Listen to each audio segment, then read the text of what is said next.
Hi, and welcome to the fourth masterclass of the 2024 to 2025 series with MET Orchestra Musicians at Lessonface, today featuring Evan Epifanio. I'm Katie Falk-Flores here with Lessonface, where we connect students with great teachers for live lessons and classes. In this masterclass today, we'll have 3 student performance and coaching sessions, followed by a brief Q&A at the end. So please enter any questions you may have in the chat, and we'll address them following the performances. And now Christian Wilks, a student at Special Music School in New York City, will play Etude Number 6 from 50 Advanced Studies by Julius Weissenborn.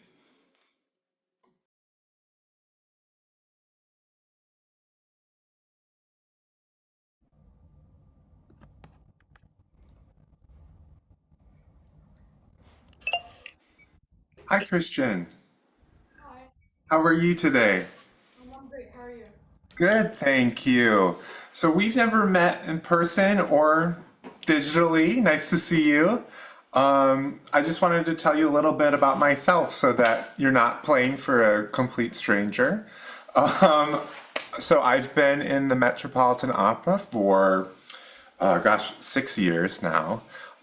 Before that, I had a position in Florida in the Sarasota Orchestra, playing second bassoon there.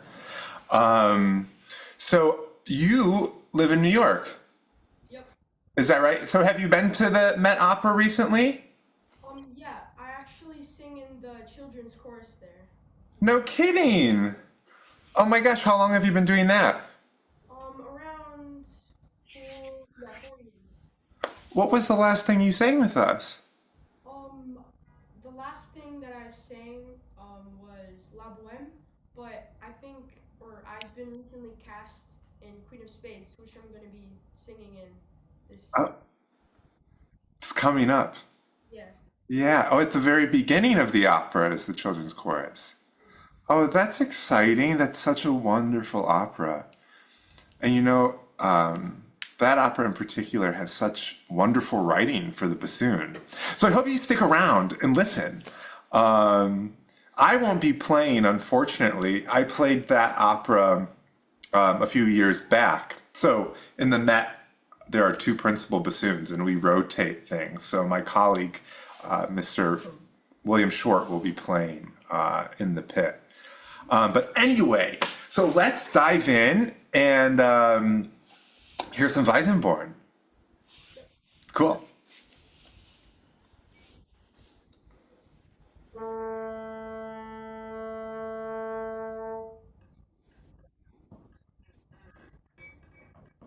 Well, actually, before you play, I just wanted to ask more about you. So you live in New York. I can see some buildings peeking through the shades back there. So tell me, where do you live? How long have you been playing bassoon? Who do you study with? So I live in New York City. I study at the Special Music School, with Leonard Hindle. Okay, Soon. great. And is that a fox I see that you're playing? Um, yeah, yeah. Yeah, great, great. How long have you been playing bassoon? I've been playing bassoon for around 4 years. 4 years, wonderful. And did you play an instrument before the bassoon? Yeah, I played the piano. Nice, excellent. Okay, sorry for interrupting you. Take it away.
Sorry, technical issues. Great. Bravo, Christian. Great to hear you. Um, Great. I think that you have such a wonderful sound.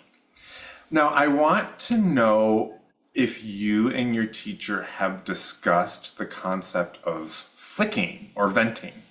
Yeah. Yes, great. So, in this etude, there are a few corners that are really going to help us. So, let's talk about what notes are you flicking right now? So right now I flick A, C, and B. B and B flat can be flicked as well, right? So just to be clear, if we're looking at the thumb, right, the left thumb, so my whisper key is here. I just want to make sure it's, clear you can see that clearly? Okay, so whisper key here. So you're flicking your A with the third, yes? And then your B and B flats here, the one above, the high C key. And even sometimes when the occasion calls for it, we use the high D key. Does your bassoon have this key? Yep. Yeah, so sometimes we can flick the D a whole step above that C, middle C. We can flick that one. Okay, so in this one, I would love, so in the 1, 2, 3, 4, 5, the sixth measure, in the sixth measure of number 6, so we have that A and B on beat 3 and the and of 3. Yes, you see that? Yeah. So what I heard when you played was just a slightest bit of crack. If those notes, what happens, I'm not sure if you're familiar what happens when, because, why we have to flick those notes is they're the same fingering, right? From the lower octave. So the bassoon is going to want to naturally go down to that lower octave, right? And that's the point of the whisper key, to get us like stable down there. It holds everything together. So it's like the some people call these flick keys, but some people also call them venting. Like we're venting something open. Okay? So, a lot of the time what these keys are really helpful. So sorry if I'm giving you a fundamental education on venting, but I just want to make sure we're on the same page. So, if they're particularly helpful if we're slurring, right? We're going up the octave, we're coming from something lower, and we want to get that note to come out, right? But what's also helpful is when we're articulating these notes, like in this situation, they're staccato, so that we don't get what I like to call a bit of a tack transience, that little crunchiness at the start of the note, right? So can I just hear you play the top of the staff A few times, articulate it without using the flick key, and then I want you to hold down that third key and articulate some A's with it. So a few times without and a few times with it. Play first without and then with. Please.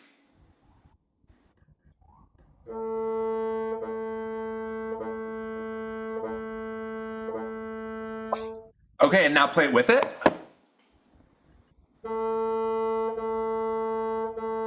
Okay, good. So you hear do you hear the difference? So just go back to without it again. And I want you to really zoom in with your ears in that split, quick second of noise that happens before the note comes out.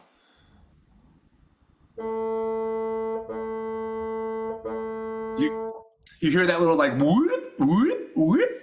Right. So and then the same thing happens with the B and the B flat and the C and sometimes even the D, right? Because they just really the bassoon wants us to go down. Just the instrument, this machine we're holding wants us to go down that octave. So we just have to really be really good about nope, we want this octave, this note. So that takes with a lot of diligence training this left thumb. As bassoonists, we're all left thumb, honestly. I have 9 keys from just my left thumb. I'm assuming you do too. Yep. Yeah, yeah. So be nice to our left thumb. Yes. Okay, so what I would love to hear you do really slowly now is going from G to A. And so now the trick is getting that left thumb to maybe leave the G ever so early to get up, to make that travel up so that we can get the very start of that A cleanly. Okay, so just do those two notes for me on repeat a little bit, just so we're working out that travel.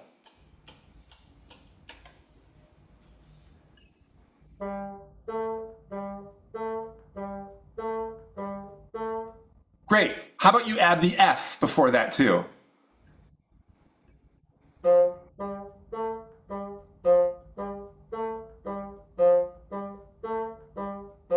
Great. That's already so much better than when I heard you the first time. Now the trick is, what are you going to do when you have to play the B? So at this point, you have to plan. I think it makes sense to hover there. Are you going to hold it down throughout the duration of the A? Or are you going to release and then chill with the thumb up there for that split second before you go up to the B? I think that's the more economic thing to do. So then why don't we take away the F and the G and just do A to B? So I just want you to practice. I want to hear this a little bit. Okay?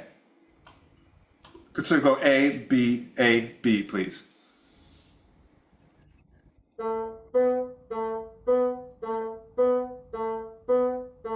Great.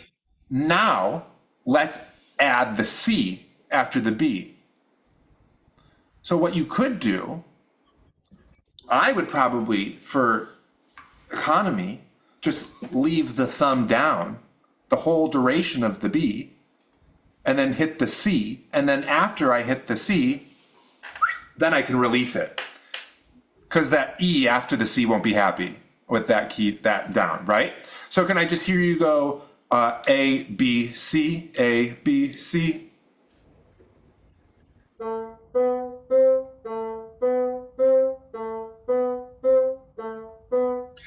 Great. So now let's add the F and G, just to reinforce all this.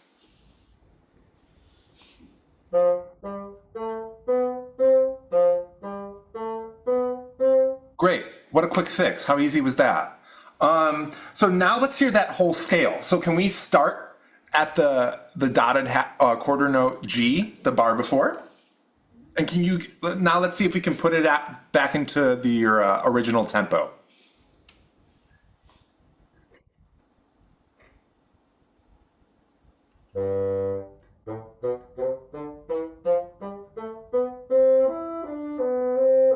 So much cleaner. There was so much cleaner. Do you hear the difference? Yeah. So, with this type of technique, flicking, it's a constant negotiation of how we're going to handle these things. And so, like, there was another situation. So why don't you, for example, let's go down to the fourth line.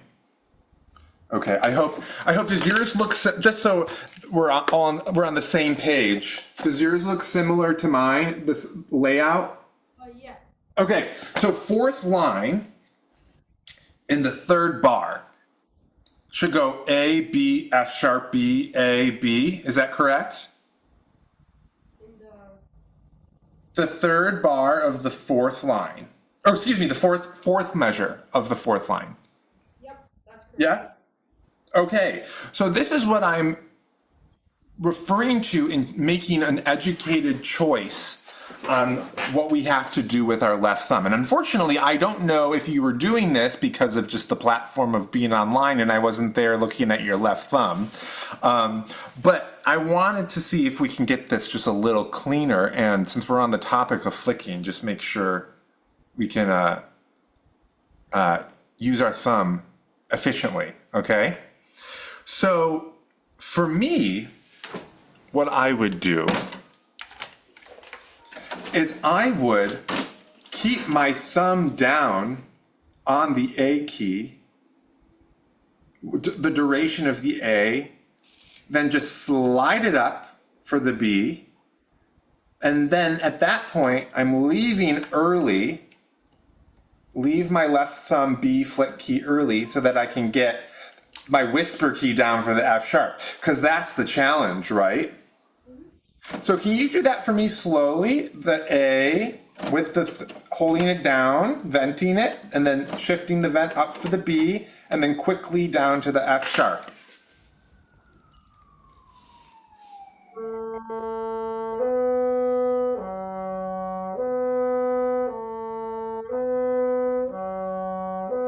Okay, great. That sounds great. So just to tell me, honestly, was this something you were doing the first time you played it? Not really. I was kind of flicking it and then playing the B without. Playing the B without? That's totally an option. You know, if it works, it works. So it's always this. But then my question is after the F sharp, when you go up to the B again, were you flicking that? No. I mainly flick the A's. That's You mainly flick the A's. So I think it's a safe. I like, I feel like in every beginning bassoon book that ever exists, they really need to like rewrite the fingering charts and having these flick keys be like the default fingering. So I would make it a habit of, and that's something that I do. I make it a habit of when I think fingering B on the top of the staff, my thumb is there all the time, as much as possible. And of course, there are musical passages where that's just impossible to do. But it's going to make our performance cleaner. So can you try that? Can you try starting on that A again and going up for that flick key on the B after the F sharp?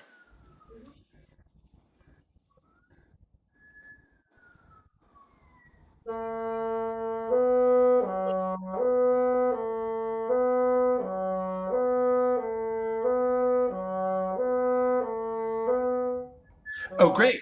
So that sounds really clean to me.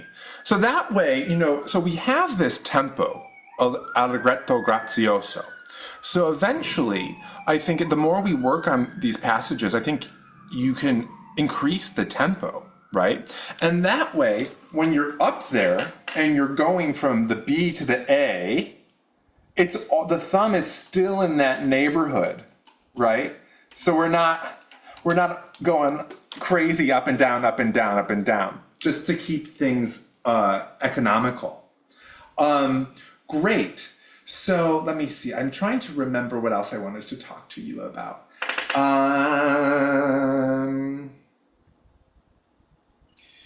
Okay. So why don't we go back to the top and then, so I want you to start at the beginning and then I'm going to stop you when I remember what it was that I'm forgetting now.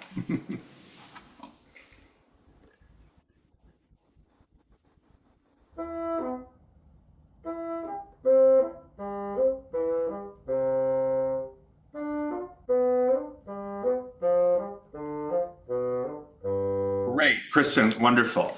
So now, have you and your teachers started exploring the world of vibrato? not really, no. Not really? Okay, so I'm not going to touch that because that's going to take a lot more intimate experience, so I would love for you to explore that with your current teacher. Do you have a Actually, question? I have done a class on vibrato, and I've kind of tried it out myself when I was playing sometimes, but not really like doing it, I guess, confidently, like during like a performance. Sure. There are so many different methods for doing it in terms of where it's coming from in the body. If it's coming from the throat, if it's coming from the diaphragm area of abdominals. And that's really just a perfect personal preference that you will explore the longer you're a singer. So where do you do it when you sing? Um, Do you do it when you sing? not really, no. Not really. Okay, no shame, right? Hey, that's okay. So in your studies, I think that's a really great thing for you to start exploring. So what I wanted to talk about this figure that we have in this little etude. So we have 1, 2, 1, 2, 1, 2, 1, 2 half note. Yes?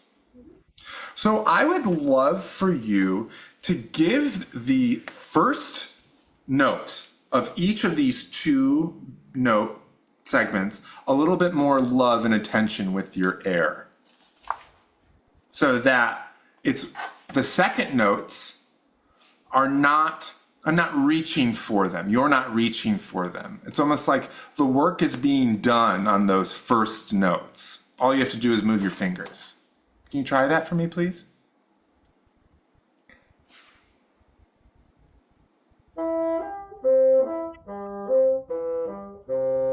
Okay, did you feel any difference there? Were those second notes easier to play? So let's talk about beat 2, from the C to the E. How are you fingering E? I do the on the left hand 1 and 3 and the resonance key. Great. And then on the right hand I do 1, 3, and then yeah, that's it. 1 and 3. Is that your default fingering for E? That's one of them. Sometimes I can do with the second finger, because I have actually 2 teachers, so I sometimes use different ones. So, that is like it's like a blessing and a curse as a bassoonist. I'm sure you're starting to realize the amount of different fingerings that we have at our disposal. And so all of the variety of fingers, every fingering has positives and negatives that go along with it, right? The fingering that you mentioned for E is fabulous. That's my default for everything.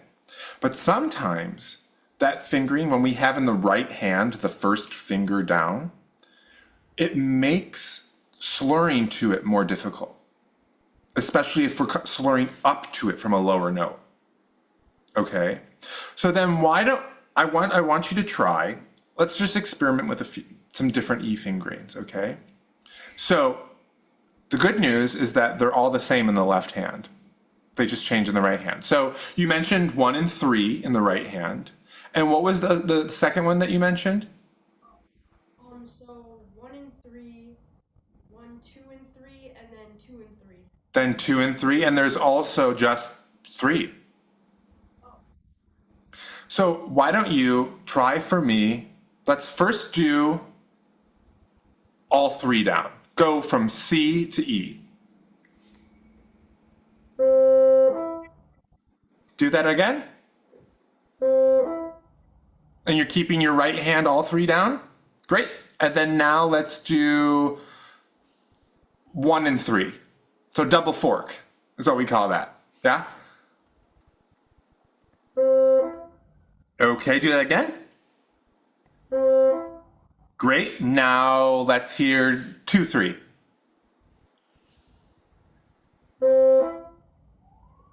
Again. Now just 3.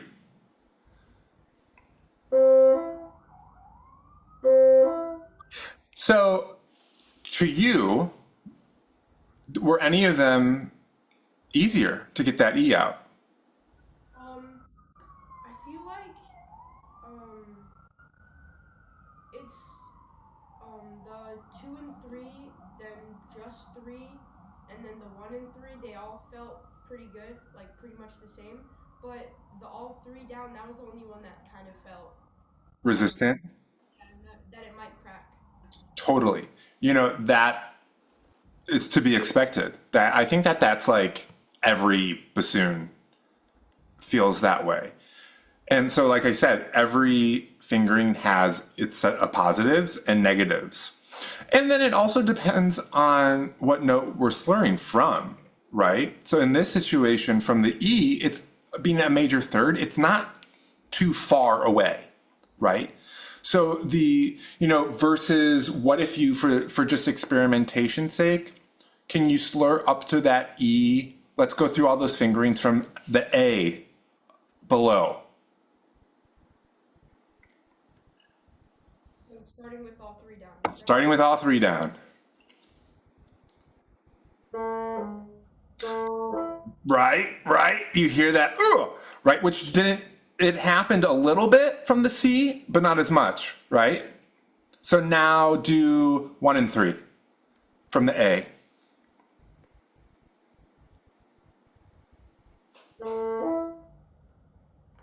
A little easier. How about 2 and 3? Oh, from the A, yeah. So there was a little bit of a crunch there, yeah? Now what about just 3?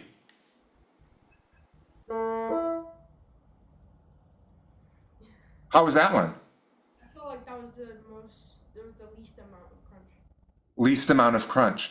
So that's the thing. Like, I think when we're learning, when we're going through, as bassoonists, we're learning new music, we're trying to navigate the challenges that this beast of a thing, has for us in store.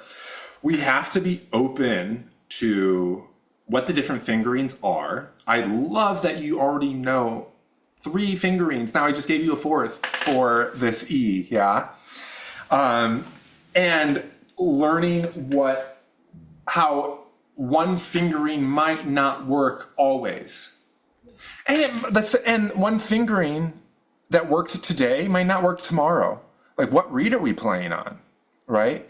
So it's like the blessing and the curse of being a bassoonist, because these problems that the instrument gives us, we can navigate as long as we have these tools at our discretion, right? Like, oh yeah, this, fine, I'll use this fingering. Take that, reed, I'll get you. Okay, so there was something. So now let's go back through this one more time, and I want you to, so what fingering did we decide was best for that E in the first measure? I think the best one would be 2 and 3. 2 and 3? Was that the one that you were using in the beginning of the class?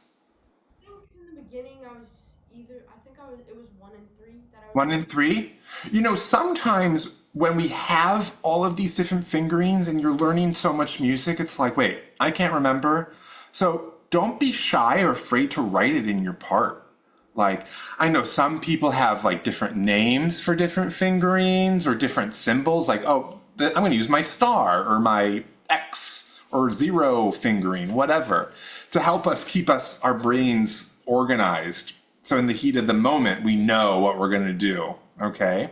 So let's go back through this first measure again and play it with this focus again of what I asked you, of sort of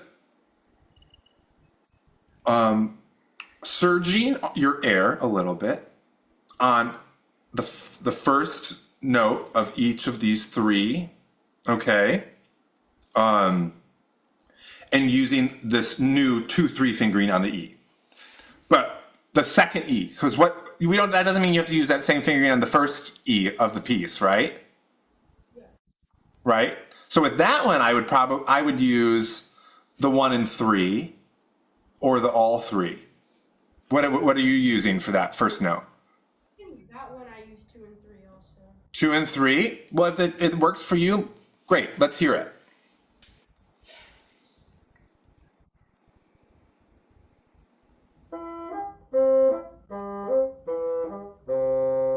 Great. That was cleaner. Can we like push the boundaries and go a little faster?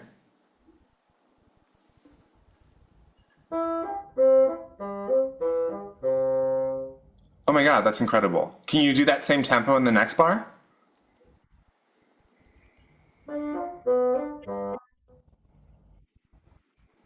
Great.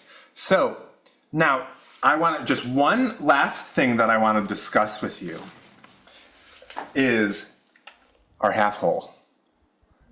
That G, baby, is tricky. The G and that F sharp, which takes a little bit less of a leak, right? The half step below. Pardon me. So can you just play a few G's for me? And I want to just hear the quality of your half hole.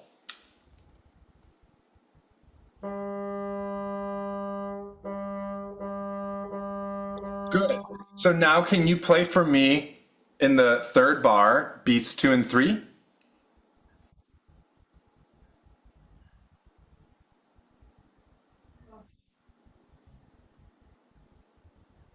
So the third measure, beat 2 and 3? Right.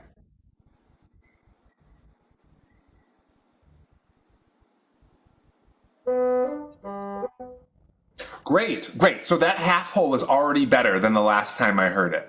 Okay.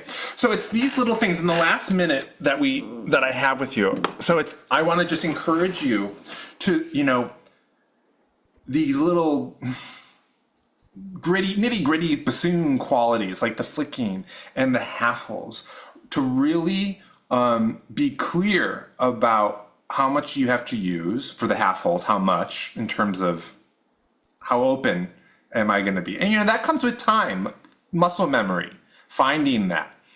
Someday you don't even have to think about it. And then finding the right flick fingerings and finding the right fingerings for those fun notes that have like a million fingering options, given whatever the musical passage requires of us. So I think that is a big part of being a bassoonist is like kind of doing our homework and seeing what the challenges of this piece is and making deliberate choices about, fingerings. How am I going to flick this? Do I have to flick it? Okay, I have to. Where am I going to do it? How am I going to do it? But I think Christian, it's great to hear you, and I think you're doing wonderful things, and I'm so glad that you're singing with us. Please come say hello when you're on stage, and just shout down to the pit, "Hey, I play bassoon," so that we can say hi. Cool. Thank you so much, Christian. That was wonderful. Really got to enjoy hearing you play today. Really appreciate your time. And thank you, Evan, for that coaching. And now, Damian Carrasco, a student at the Interlochen Arts Academy, will play the second movement of the Bassoon Sonata by Camille Saint-Saëns. Hey. Hi, Hi. Damian. How are you? Great. How about you? Am I pronouncing your name correctly? Perfect. Okay, what building are you in right now? I'm in the basement of our music building. You're at Interlochen, yeah? Yes. The music building? What's the music building? Um, Is that a new building? yes. Okay, so I probably don't. That building might not have been around while I was a student there. Um, Great, cool. So do you have lessons and everything in that building? Yes. Gosh, when I was a student there, where would the bassoon studio have been? The basement of a dorm, TJ. TJ, yes, and you can get to the cafeteria, Stone Cafeteria Yes. through that. Okay, okay, I'm not crazy. I still remember. I'm happy to hear it. So does that still exist, that building? Yes. So the bassoon studio is not there anymore, It's in the music center now. but those practice rooms still exist, yeah? Oh yeah. Oh yes, wonderful, wonderful. Okay, so Damian, tell me about yourself though. Um, well, I'm from Austin, Texas. Cool, Um, but I study here in Michigan at the Interlochen Arts Academy. I'm in I'm in my junior year. It's my first year, and I study with Dr. Eric Stomberg. wonderful. Um, and what instrument do you play on? I play on a Fox 240. Wonderful. How long have you had it? This specific one about a year, Yeah. but I've been playing on 240s for pretty much since I've been in Texas. Heck yeah. Yeah, that was my first instrument too. I loved the 240. It was great. So your first year at Interlochen, how are things going? Do you love it? It's great. It's Yeah. amazing. Yeah. Just being able to do all the stuff, all the opportunities, and all the lessons and all the people there. It's so great. So this was your first winter. Yeah. Yeah, did you like that? It's very different from Texas. Yeah, yeah, I can only imagine. I mean, I've never been to Texas actually. So I grew up in Chicago, so I'm familiar with winter. Um, but I can't imagine what it's like just like never having it and then experiencing it. That's Yeah, I hope you enjoyed some snow though. it was Yeah, great. it was great. Okay, cool. So second movement has songs. Mhm. Let's get into it. All right.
Sorry, I am so technologically challenged.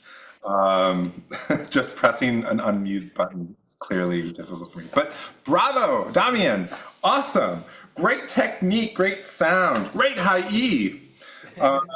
Okay, so this movement, it's like Saint-Saëns is being so snarky with the ear of the listener. You know, when we think of 6/8 in a conventional sense, what do we think? Big one, big two. Kind of like two mini little waltzes, right? Yatata, yatata, yatata, yatata. But isn't it interesting if we look at the very beginning, and you know, this happens a lot, how he plays with our conventional thinking about this meter, right? So yes, the piano, in this situation, we don't have the piano, but the piano kind of gives the ear some information, but we kind of turn it upside down because he put a strong note on a weak beat for us, right? So basically, the way I think of it is 1 2 1 2 1 2 1 2 1 2, kind of that hemiola, taking that triple and like superimposing a duple on top of it. Do you understand what I'm saying? Right. Yes. Can you show that for me a little bit so that by the time when we get to that accent on the F sharp in the third bar, that's like, oh yeah, here is a downbeat. And we feel that.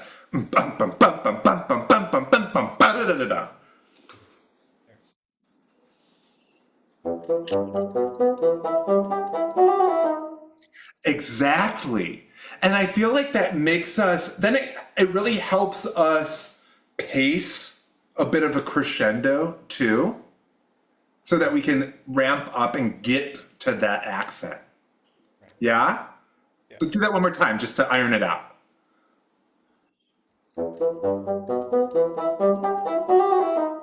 Yes, and you know, and then so that then it's interesting because now he goes to conventional bum bum bum bum bum bum bum bum ba da da da da, right? So then now play this next little moment for me with that D sharp pickup. Exactly. Okay, and then so then he sticks to the same thing for a while. And I like what you did in showing us the C on that second bar of that, so the 1, 2, 3, 4, the fourth bar, the C on the downbeat. But I think it'd be even more special if the E on the downbeat had more emphasis than the C on the fourth eighth note. Okay. You know what I mean? Okay. So can you do that little motive with definite emphasis on the E?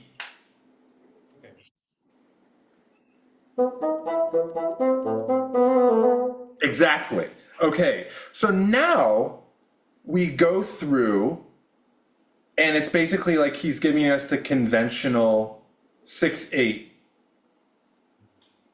expectation, right? So I would love to hear you. What does it sound like if you made all those downbeats? So I'm talking 1, 2, 3, 4, 5, the sixth and seventh measure, that G, the low A, the low B, and B. What if you made those special and the inner notes were a little bit more held? Okay. Can you try that for me?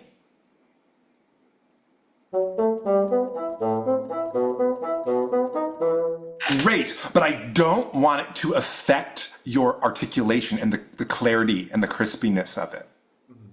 Okay? So how can we find that balance of clarity of phrasing and clarity of articulation? With our air direction?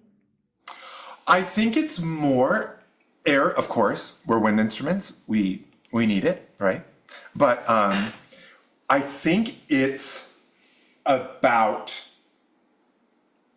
no, we can really get into the weeds about this. It is about articulation front and articulation note endings. Okay, so we can, meaning the volume of the first eighth note and the fourth eighth note is a little louder. But can the ends of the second, third, fifth, and sixth eighth notes be a little bit more released? Okay. Does that make sense? Yes. Okay, can you try that for me? And then if it needs to be slower, do it a little slower just to iron it out.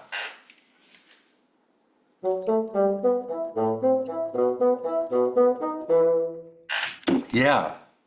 Yeah, that sounded great. How does that feel?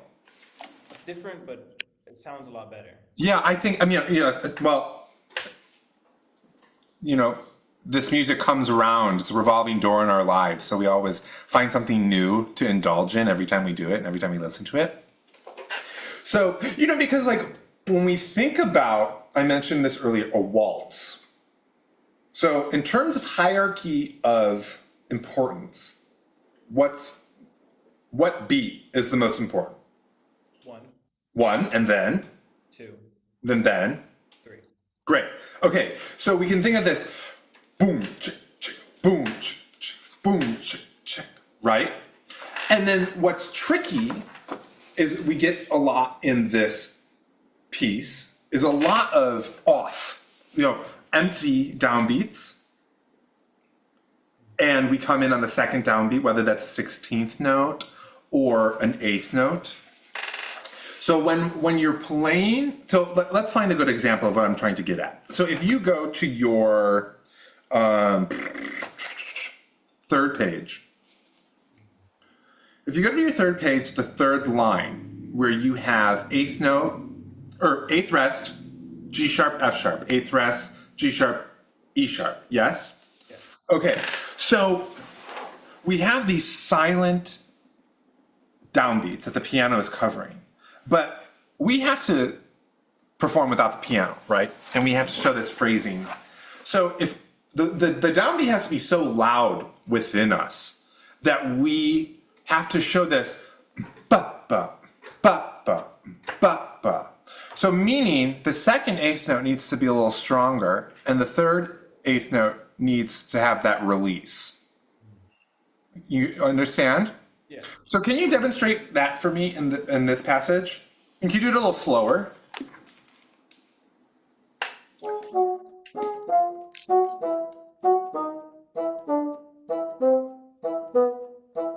Exactly, yes. But, okay, let's talk about G sharp.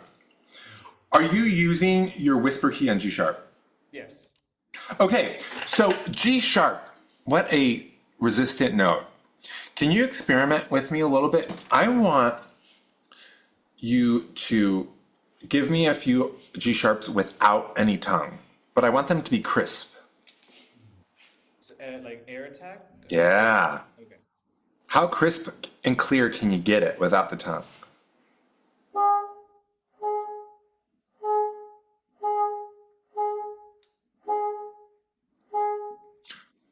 So you hear it, there was a little variety there, Yeah. right? So I heard a few that were like coming in and a few like whoop, like that. Yeah. So with a lot of, this register on the bassoon, which, we can say tenor register, which we know is super resistant. So we can say definitely D sharp, E, F, F sharp, G, and this G sharp. All of these notes have this resistance to them, right? And we deal with sagging, pitch, difficulty of clarity. Luckily for like the D and below her, we have the flick keys that we can address that clarity. But these notes are a problem, and this G sharp is a problem. And I mean, look at this passage, it's just basically an expression of all of these annoyingly difficult notes. How can we get this clarity without the tongue? Can you try? So I'm getting ahead of myself. Basically, if we are using too much tongue for the amount of air, we're going to get crack on these notes, right? And that's just a symptom of bassoon. But Damian, I want you to overcome the challenges of the bassoon. You know, you are the master here, okay? So how can we get these articulations to be clear? Basically, I'm trying to get at use more air and less tongue. So I want you to develop this ability to get this really clean. Let's see if my reed has dried out a little bit.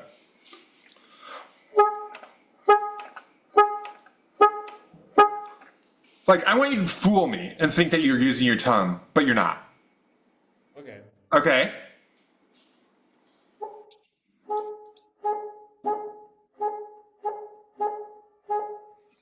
So then what you can do then in practicing this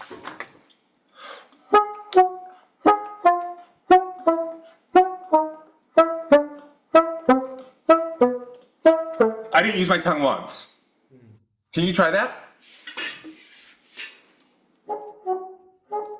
No. Let's find that G sharp first before we go on. So be careful. Are you using your tongue to stop it?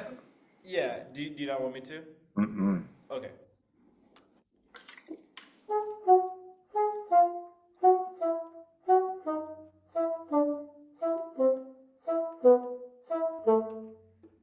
Okay, what's your experience? Challenging? Yes. Yes, it is challenging, right? But this is like, this register. We even have it in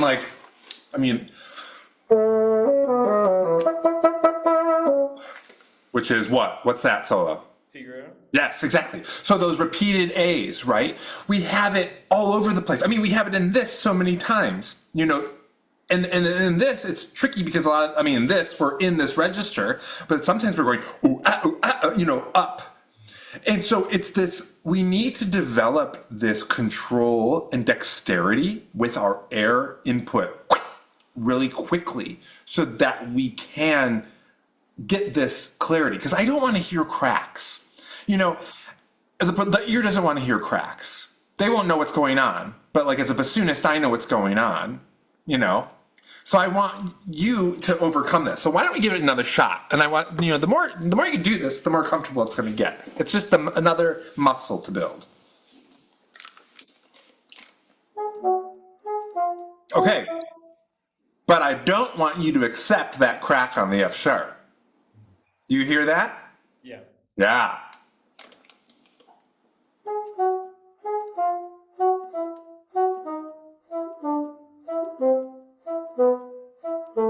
Now, when we build this up enough, now obviously we have to add the tongue eventually, right? I want the tongue to be there for just that much more clarity that I need at the front of the note. Okay? So when we practice this aspirated attack, we're isolating what the air needs to do. Now I want you to go back with this and let's add the tongue and see what happens.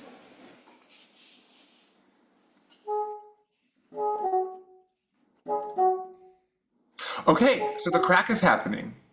Yeah. So now, so let's go back to just focusing only on the G sharp. So now what I want you to do is do a handful of aspirated repeated G sharps, and then we'll add the tongue.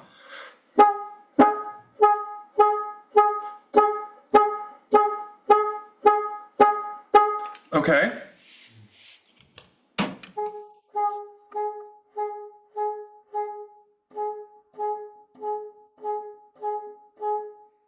Okay, so now the trick is to be able to get to a point, the long-term goal on this is to get to a point where you can't tell the difference. and it's solid and it's clear and comfortable. So why don't you try that? Let's try F sharp for a different note so we get out of G sharp world.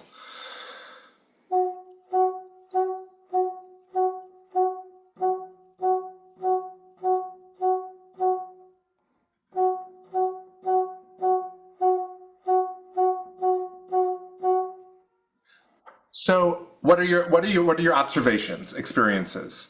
I'm not cracking it when I'm breath attacking it, but I'm cracking it when I articulate it. I know it's so annoying, but I think I just opened your world to a new, Yeah. something new to practice, which is so exciting because I feel like it's going to change a lot for you. Because like if we look on the same page, the very first entrance at the top of the page, that G sharp. So when you played it, there was a crack. Okay? So it's not just articulated passages. It's whenever a G sharp comes around, even in lyrical. So when you cracked that G sharp, that tells me, oh, okay, the air just wasn't ready. So now what if let's experiment. So that since we've done some work with air in this register, play that passage for me.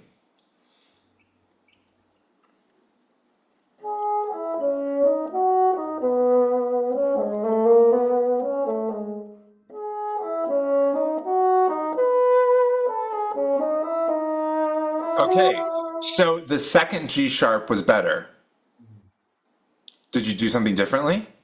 I prepared my face and my air. Uh-huh, okay. So now I want you to do that for me for the first G sharp. Oh, so much better. Night and day.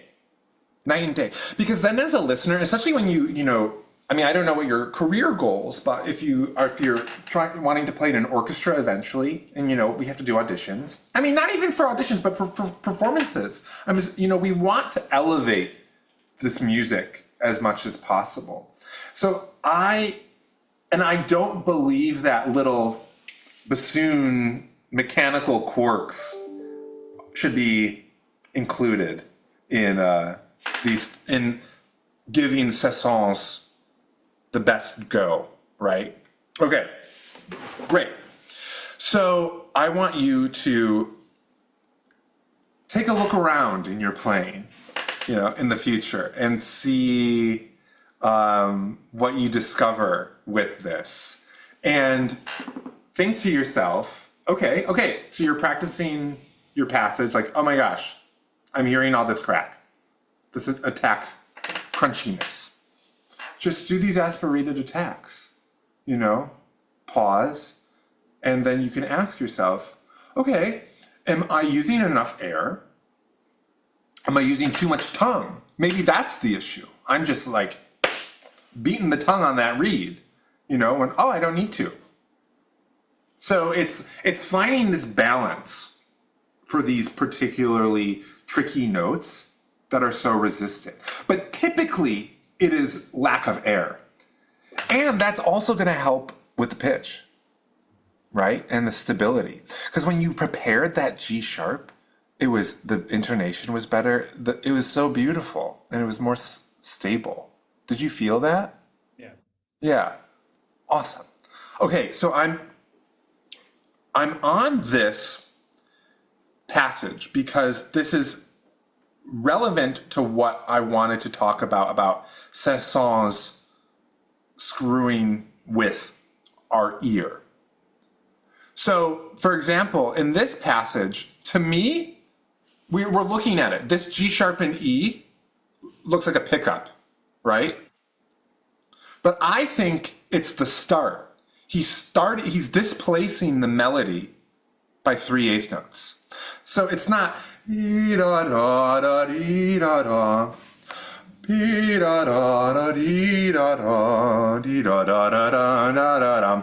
then he does this for a while, and you can see, and then finally when we get to that B, that high B, here we are. Now it's accented on the downbeat. I fooled ya. here's the 6/8 listeners. And then he further enforces that on the C sharp in the next bar. You see that? Yeah. Okay, with all that in mind, can you demonstrate that shift for me?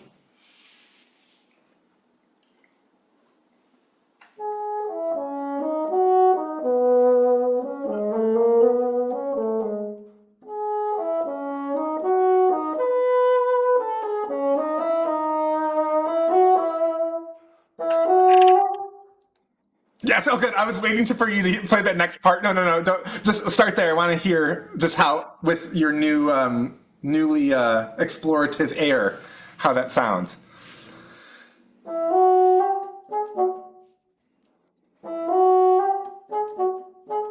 Okay, good. And you know what?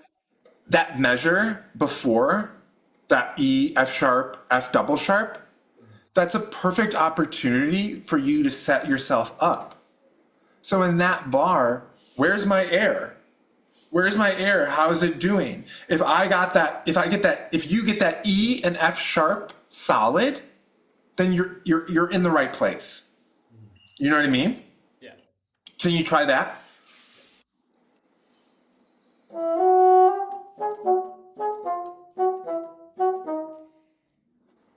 Good, good. Damian, you're getting so much better at this. It's fabulous. Okay, so the last thing I want to talk about is all of these, right? Okay, so we can let's go to the beginning, I guess, just for sake of ease. Okay, so this is like similar to that passage we were just doing, thinking about the waltz.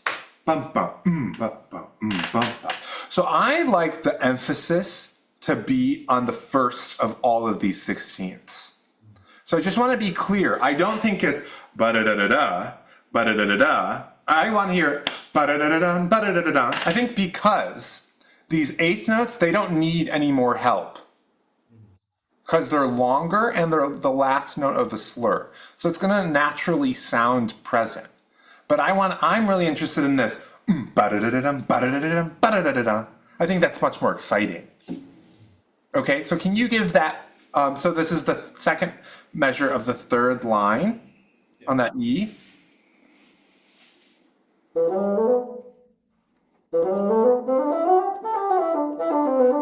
Good. Now, but I don't want those eighth notes to be clipped. Okay.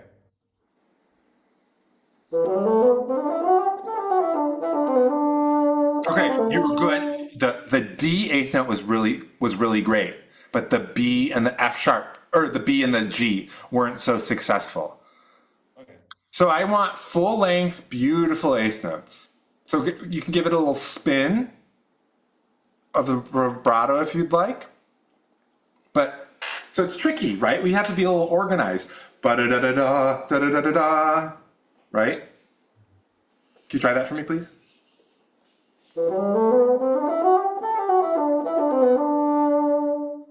Exactly. Yes. Right? Because then that's going to help as we go further. You know, in the next few bars, we have this D that he keeps coming back to and this A eventually. Right? And based on the length of these notes, we don't need to give them emphasis. But that doesn't mean they shouldn't be unbeautiful. They shouldn't be unbeautiful. They should be beautiful, is what I'm trying to say. Okay? They shouldn't just like forget about them. Okay? So, and then, you know, you can apply this same thought a few bars later when we have this da da da da da da da da da da da when we start on the G. Yeah? You want to just try that really quickly for me?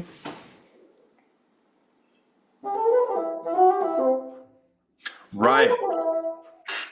Right.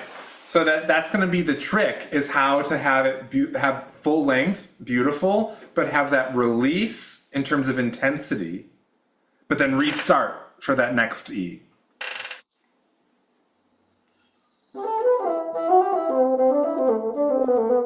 Exactly. Exactly. Well, Damian, thank you so much for playing for me today. It's a pleasure to hear you and work with you. You sound wonderful. Thank you. Yeah. Yes, thank you, Damian. That was really great. I really enjoyed hearing that. Thank you. And now Vinay Sundar, a student at the Juilliard School, play the first movement of the Rossini Bassoon Concerto. Hi, Hi, Vina. How are you? I'm good. How are you? Good. Have we met before? No. No, we haven't met. Okay, so what year are you at Juilliard? Who are you studying with? Tell me about yourself. So yeah, I'm in my first year, and I'm currently studying with Billy Short. Oh. Where did you grow up? I grew up in Santa Clarita, California. Great. Are you enjoying New York so far? I am, yeah. It's a lot to take in, but it's nice. It is. Do you live in the Upper West Side? Um, I think so. I haven't been like too accustomed to like my New York geography yet, but Yeah. yeah. Have you come to the Met at all this season? I have, yeah. I think recently I saw Magic Flute. Yeah, did you enjoy it? Yeah, a lot. Great. Wonderful. Um, Rossini. Fantastic. Let's hear it.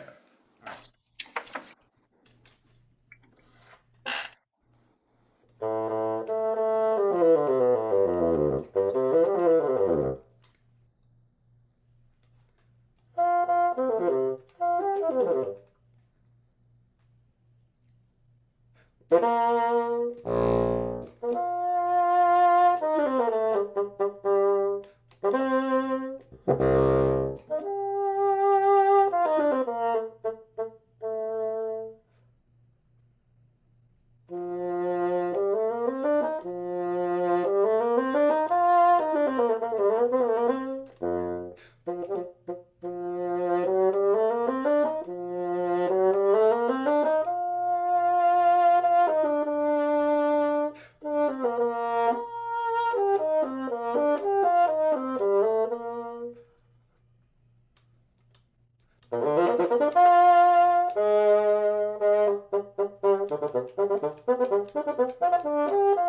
Renee, that's wonderful.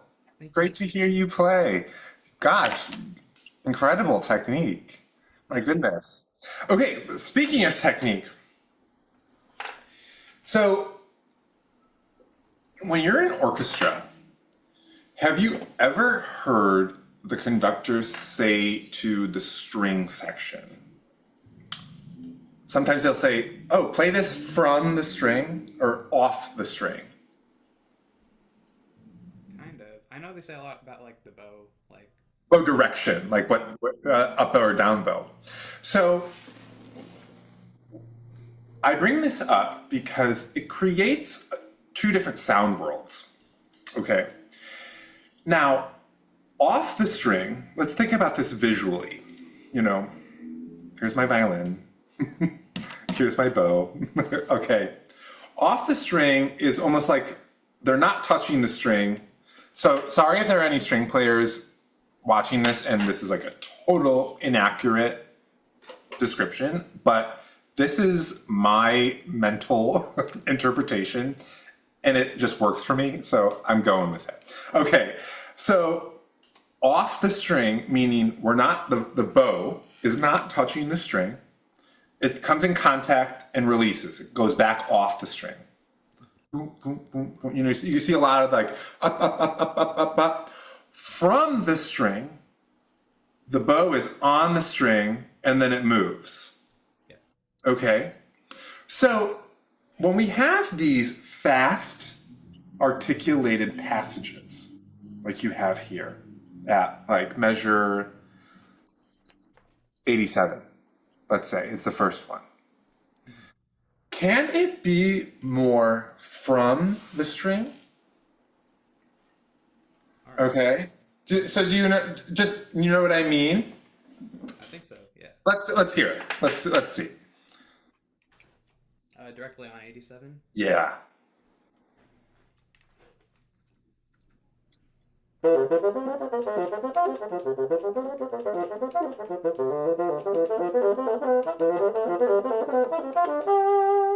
Better. So I can tell that you're trying to use certain releases for particular emphasis, emphasize.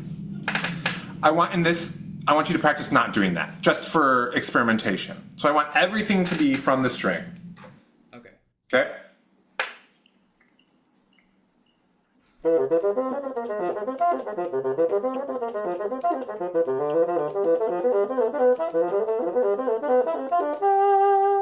See, the thing is, when we're playing these fast notes, that does not sound washy at all. In fact, I think it sounds more elegant. When we add staccato off the string, it makes it it takes it from the opportunity to be controlled and, dare I say, lyrical, even though this is a technical passage. Then it turns it into something else. You know, I don't mind what you did is adding a little spike here or there for variety, because that's exciting. But I want to be clear that almost as like a default, it makes it more beautiful to have it a little longer, a little more from the string, because then it takes it from, I am doing my technical passage and I'm going to check all the right notes and boxes, to look at this flashy run. Like, look at me, look what I can do. Make it beautiful, okay? Okay. So now, in talking with this, I also want to talk about musical choices. So I hate echoes. I hate echoes. I do, because I think they're gimmicky. Like, you know, look what I can do. I mean, it is a technical passage, but I think it's when things are repeated like this. So in this specific example, we have one bar is repeated twice, and then the next thing is 2, 2 plus 2 is this passage here. So working backwards, that measure 90, the orchestra enters in there. So if anything, that needs to be louder. Okay, so can you just do those 2 bars, the measure 88 and 90, getting into 91, with the second bar already starting when you drop that octave E from a place of more assertion, louder. Starting from 88. 89, please.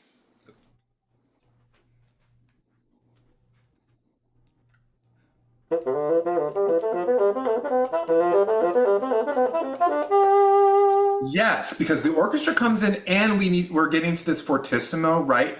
Everything's just ramping up. Okay.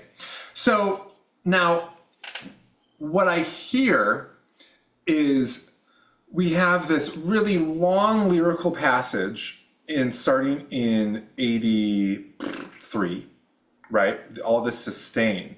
And we're going down this scale. So we're already at a place of more intimate. So then why doesn't that be the low point? And then 88 is a little bit more outgoing. And then 89 is something different. So that can be held and then we can go. So I'm trying to take a long game here, as opposed to like, look at me over here, oh, look over there, like look over here. You know what I mean? Like making it more organic, bigger, rounder shapes. Okay, so then why don't we get into that? So to sum it up, 87, we start from where we get to from coming down this long sustained scale. 88 is a little bit more outgoing. 89 is new material, so maybe it's just a different color, you know, like, and then we're going because the orchestra is here and we got to get to that fortissimo. Right. Right? Okay, so why don't you start on that high G flat so that we can incorporate all of that together. So in that like section, would you decrescendo, I guess, to kind of like for that like lower effect and then crescendo? I think so, because it's really, so it's chromatic, right? But not all these notes are created equal, right?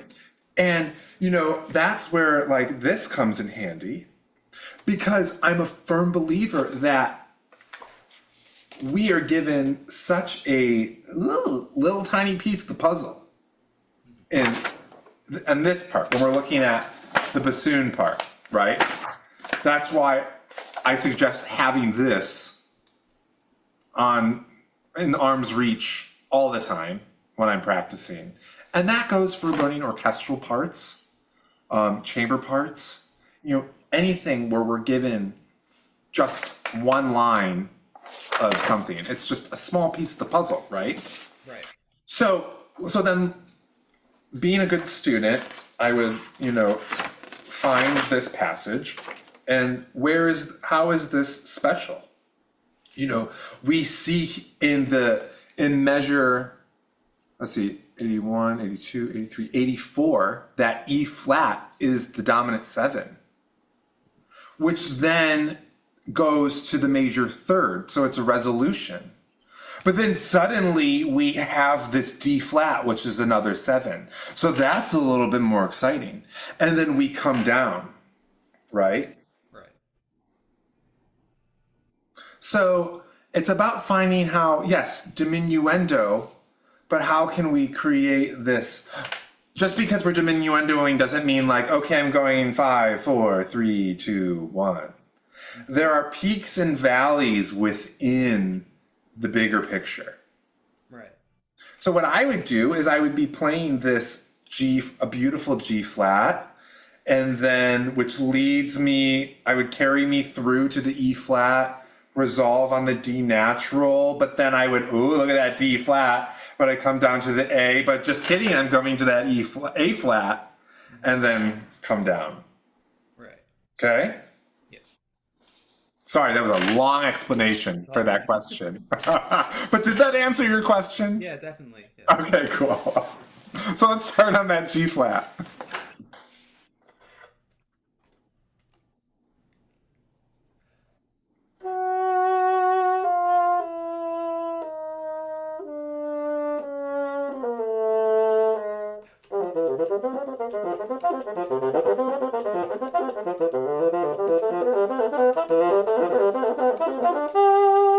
Exactly, exactly. So that already gives me a much bigger picture.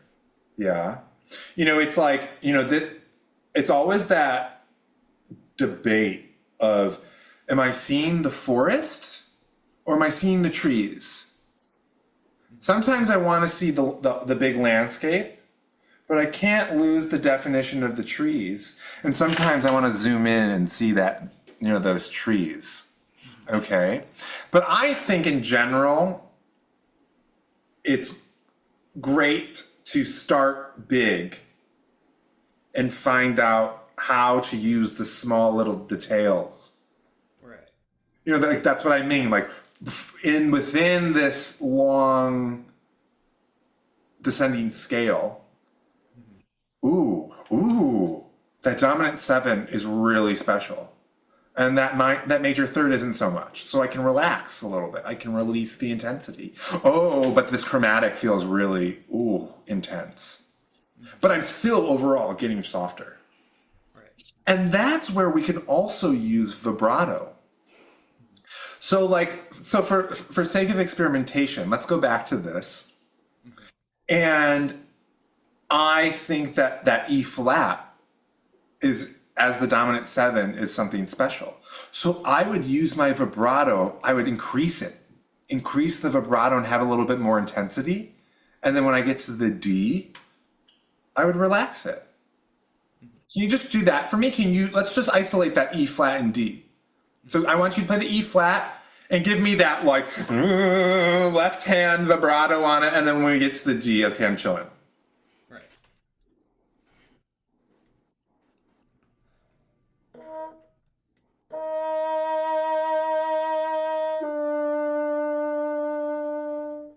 So how can we, just for the sake of experimentation and making sure we can do anything we want to do, can you sustain that intense vibrato all throughout the E flat and then change it right when you get to the D? Yeah. So don't give the game away.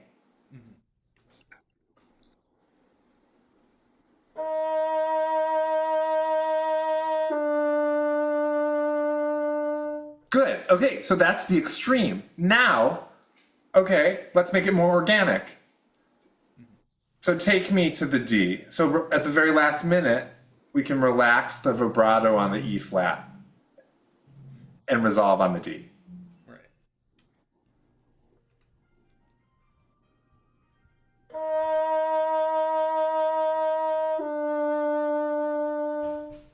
And then, so this is like a good way for us to think about how to achieve our musical phrasing and all of the tools we have. So what do we know? We have dynamic, forte, piano, and everything in between, right? And then, but we also have vibrato. And vibrato is this awesome tool that we can use that I don't think it should be an on and off switch. I think that it can take us places. But the two help each other out, but they also can act independently of each other. So we can think about vibrato as intensity. And just because something is intense doesn't mean it's loud. It can be really intense and soft, And you can be really relaxed and loud, right? Right. So how do we so this is, in this context, we're diminuendoing. So our volume dynamic is getting less, but there are places where our intensity can come through to give us those trees in the forest. Right. Okay. So now let's do this whole scale using our vibrato to see if we can do that. So start on the G flat, and what's interesting is looking at this, that F quarter note is a non-chord passing tone, right? It's on a weak beat. So I think that F, I would spin it a little bit more to bring me to the E, which is a chord tone. And then I'm going to increase the intensity on the E to this dominant 7. You know, the 7th is a chord tone, but it's a dissonance, I think. So we show that left hand, okay? So back to that G flat, please. And so show me how we can marry this lessening of dynamic with variety of intensity.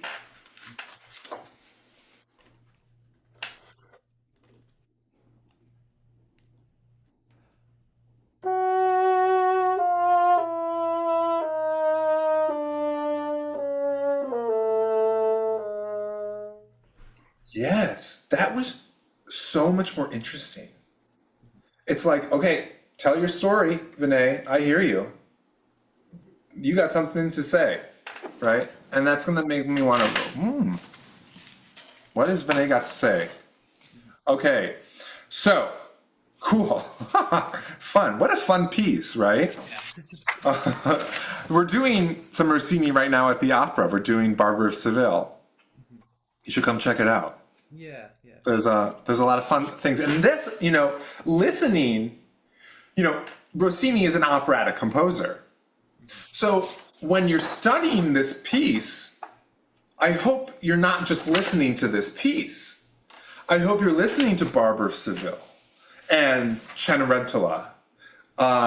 You know, how do the voices interpret this bel canto type of music, which is basically just showing off, right? Right. And so how that like gives us a opportunity to hear possibility. You know, the same thing goes for Mozart. You know, when I'm practicing the Mozart concerto, I ain't listening to recordings of Mozart concerto, bassoon concerto. I'm listening to Mozart arias, piano concerti, violin concerti, because yes, he wrote this piece for the bassoon, but this is just one instrument in his whole, you know, catalog of stuff. So how do we get to know the style a little bit better? Anyway, I digress. Let's get back to Rossini. Cool. Where to start? Okay, so in measure 113, that is another opportunity for you to use that on the string concept that we talked about. You know, even though that there are staccatos in, I mean, are you using the same edition as that I have? Yeah. You know, keep in mind that a lot of these articulation choices are just from this, you know, from these publishers. So when in doubt, play what sounds better, right? Cool. But why don't we actually, I would love to hear more. So why don't we go on? Can we start where you come back in after all these trills on the next page? Yeah. Like, pick up to 142? Yes.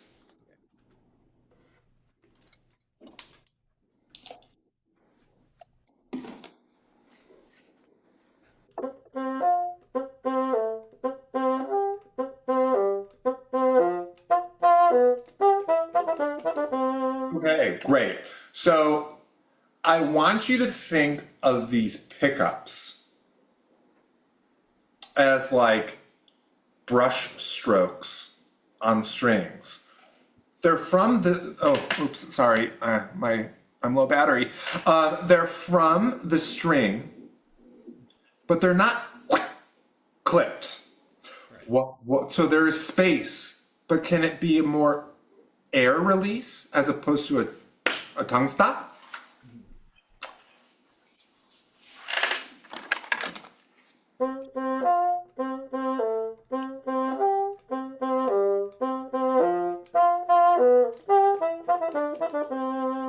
Better. Now, can you get that length that you had with that air release? I liked the space. What I didn't like is the ending. You know what I mean? Yeah. Okay.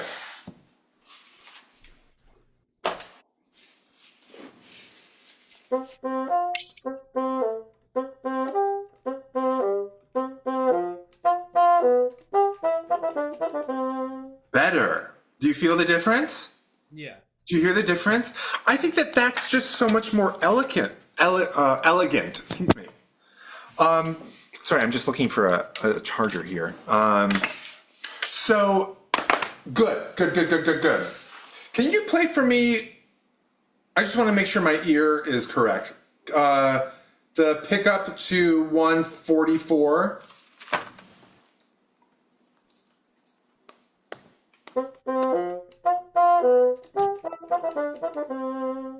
Okay, good. Now let's go on.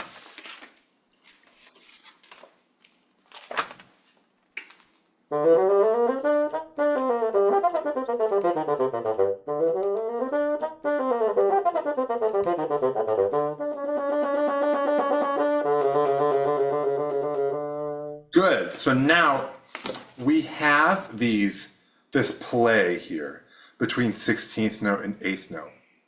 So I want you to make sure we're not losing the length effect of the 8th notes. So if we clip those 8th notes, we sort of we lose it.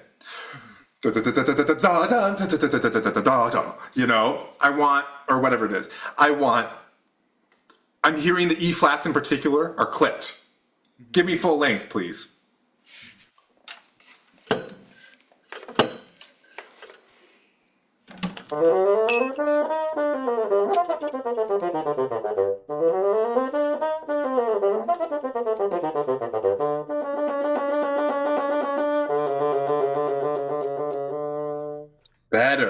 Better. So that just sounds much more organic.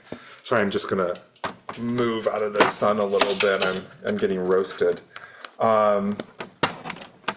So that just automatically sounds more, more organic for the passage.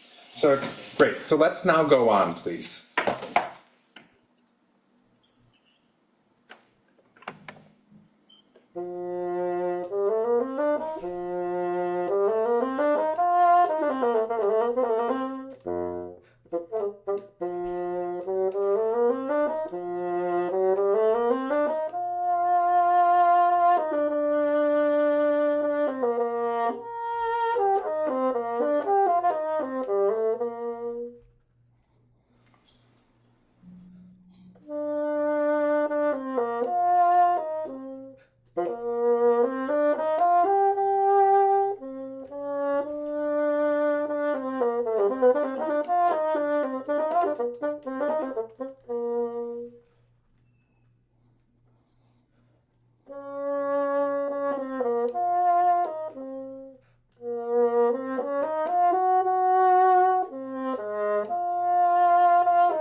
Wow, bravo. Great, I can already tell that were you thinking about that on the bow, off the bow thing? Yeah. I can already tell, and I feel like it makes a huge difference because it feels just much more grounded and stable. How does it all feel for you? Yeah, it just I don't know, I've just been very used to like the off bow character, but like doing more on the bow, it feels more kind of like romantic and elegant in a way. I think so too. And like I mean, because you're a solo voice, so I think it also helps to give substance to our sound that would aid in our projection. Hmm. Yeah. Um, Great. Um, let's see. Um, I thought, you applied it even in like 163. So that is an opportunity, like you like stayed off the bow. And I loved that you did that because then it like adds the variety and that made me appreciate that effect more. So I think being clear on the choice as opposed to just doing things I don't want to say naturally, that's not the right word, or absent-mindedly. Not that that's what you were doing, but like making sure we have all of the options available and we're doing things with deliberate choices, educated choices. Um, but I think, great technique, Vinay, and such beautiful playing. It was really a pleasure working with you and hearing you. Thank you for playing for me today. Thank you so much. Yeah. And I think we have a Q&A. Is that what I remember, Katie? We do. We have a couple minutes for a final Q&A. Thank you so much, Vina. That was wonderful. I really enjoyed hearing you playing that. Okay, so I have a couple questions, Evan. I took some notes. First of all, actually, let me do Yes. before I jump to my notes. Thank you. Thank you so much for everybody for participating. Thank you for tuning in. Evan, thank you for the wonderful coaching for everybody. It was like really great to hear, and I have a lot of notes and questions about some of that. So I would love to actually just jump in with a couple of those questions. You were mentioning first and foremost schools of thought with vibrato. Where do you stand on vibrato? Like, what do you like to do? What feels most natural, comfortable to you? Why? So, location, right? I like to be very organized in my body. Um, and I, you know, I play in a particular setup that requires a lot of air. And so I choose to do vibrato through my throat so that I don't complicate my lung. you know, so that I know that my lungs are working efficiently and that my vibrato is working efficiently as two separate entities. Then, so that way I know I'm having control over one or the other or both at the same time. Because I think that even though there are bodies, this is sort of abstract because it's all happening internally, as opposed to like, okay, I can see my bow arm. And so, I mean, I do a series of vibrato exercises. It's a great way to break in new reeds because you're practicing this basic skill. And, making sure that the vibrato and the air are acting to support one another. I think it's a mutually symbiotic relationship. But I want to be able to have control and clarity in these things. I hope that answered your question. Yeah. So it does, but that actually leads me to my second thing, which you were talking about specifics, like being clear on making choices rather than just kind of letting things happen. So for you, the vibrato comes from that choice to begin with, but musically, you mentioned a couple of things on how to make choices. And you mentioned specifically not listening to just that bassoon concerto or something, but you're finding adjacent things. You're finding other things from the same composer to really get to know the style. Do you also study the piece as well, or are you kind of just, of course, right? The piece has to be studied. That definitely has to be studied. I mean, we have to know the harmony. We have to know what's the orchestration. I mean, who am I playing with? How am I playing with the oboe? Am I playing with the clarinet or the flute? Am I playing with a brass instrument or the strings? What period am I playing in? Am I playing Mozart? Am I playing Strauss? Like that really changes the approach, especially to vibrato, definitely, but also articulations. And so I study other pieces supplementally Okay. to help me, like, Mozart, because I mentioned him, he was an operatic composer, and I'm hearing singers all the time, which is such a wonderful resource.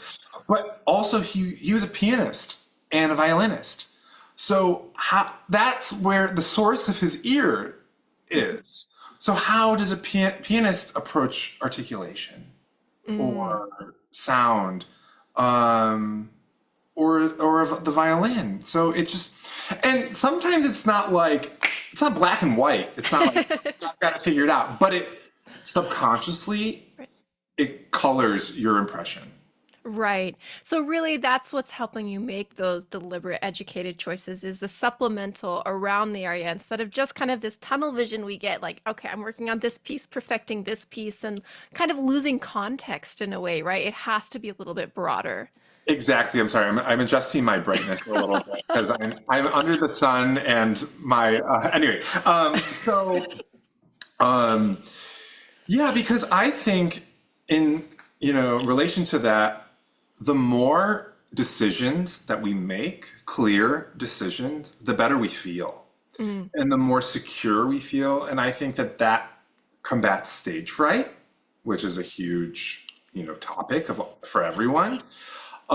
Because, and if we make deliberate choices and we feel strongly about them, we feel educated about them, and we have reasons for why we're making this choice.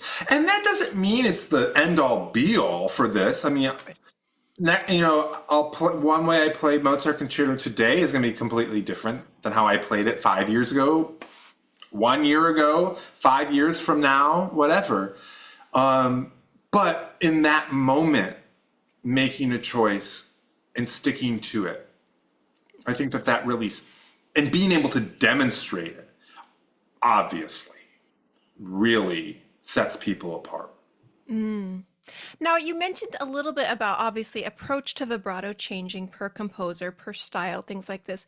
Now, question for you, since you play for the Met Orchestra, for you're around singers all the time, has your personal approach to vibrato changed at all in that time period that you've been playing with the Met before? This is just my curiosity.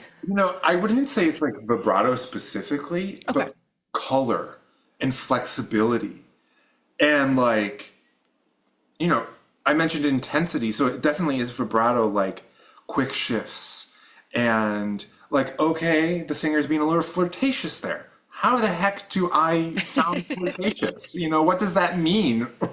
And so it's not necessarily things that you can put into words, but it's like it's this palette of sound Mm. and choice and like, oh, I'm going to start that a little more sweetly and like relax, let go, or like really follow through with this. So I think hearing singers provides this wider palette of options and flexibility, and figuring out how to do them. Again, I said this just a second ago, obviously, dramatically enough so that it's coming across to the listener. Yeah. That makes a lot of sense. You were talking also about clarity being in both the front of the articulation and our note endings. Mm. And I feel that note endings, for me, on my instruments, are something that kind of like, if you make it there, you're not really thinking about, the end of the note as much as you are necessarily about the front of the note, right? What's our attack? Right. What kind of our sound going for? Do you have any exercises or thoughts you do to make sure that we're not ignoring the finish, the end of a note? Exercises or just thought specifically, processes or something? I think awareness is key, right? I think once we start to really draw the attention to it, that is the start of the journey. And, you know, experimentation. Like, what does a stopped note sound like and feel like? What am I doing physically? So let's zoom in on the physicality of it, and by extension, the what does it sound? You know, how does it affect our listening? So that, I mean, hey, I'm going to play Stravinsky, and we know, oh, there is stopped staccato. So what is my syllable like? For me, so in that situation, like T A T, like I am stopping the air aggressively with my tongue at the end. Whereas, like I mentioned in Mozart, a more brush stroke. So it's maybe a more firmer beginning from the string and this like release, airy release. And I think that, again, it's like I'm not sitting there with my music like I am doing Right. approach here, but it just adds to your you get into that like that mood, that world, that color world, the sound world. And I think with deliberate practice, you become familiar, and you have to start from somewhere, right? So you have to start and being aware of what it is and how it's affecting the phrase and the music, and is it appropriate? And eventually it just becomes, you do it, you do it, you do it, and it becomes second nature. Do you record yourself practicing at all or anything to kind of listen for these things, or do you just try to listen while practicing? I think that that's the trick. The trick for any performer is listening to yourself in real time. Being able to hear what is actually happening in real time is the hardest thing. Mm. But it is the thing to do. And luckily, we live in a day where we have recording devices. And so we can use that. But how can I break free from that eventually so that I can hear these things happening in real time? Mm. And I think the clearer it is here, and knowing your ideal and like what you really want it to sound like. I mean, and being so specific, like, what do I want my note endings to sound like? Okay, now let's explore. And how do I get there? Am I doing this in real time? So again, that depth rather than like from informed choices to you just being able to hear in real time. And it's a lot because we're thinking about, like, if it's me, thinking about all the technical things too often, rather than the musical performance things. And it's like how getting beyond the technicality into the musicality we need to really make an idea sing in the right way for that piece. That's the thing. I mean, we practice technique because we have to have that skill to be able to, that's technique is a ongoing forever thing. And it comes as a method for achieving the musical goal.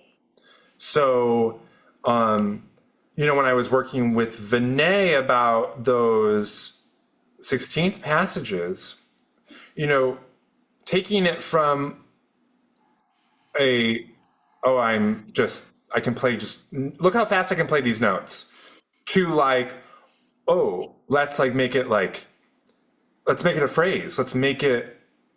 Let's go deeper into it. Let's make it special as opposed to like, I'm playing the scale or something. Sorry, Vinay, you just happened to play that. But it's like, I do that to myself constantly. And I mean, that's the beauty of, playing an instrument. It's an ongoing, forever relationship, right? One final question for you. Do you have favorite operas that have the best bassoon parts? Oh, well, Mozart. I mean, Marriage of Figaro has amazing bassoon parts. I mean, Mozart and Beethoven, luckily we just, we're doing Figaro right now, and we did Fidelio by Beethoven a few months ago. So those are just fresh in my brain. I mean, gosh, Verdi was good to the bassoon. Puccini was good. Composers were really good to the bassoon. Not all of them, but they were really great to the bassoon. I don't think Wagner really liked the bassoon,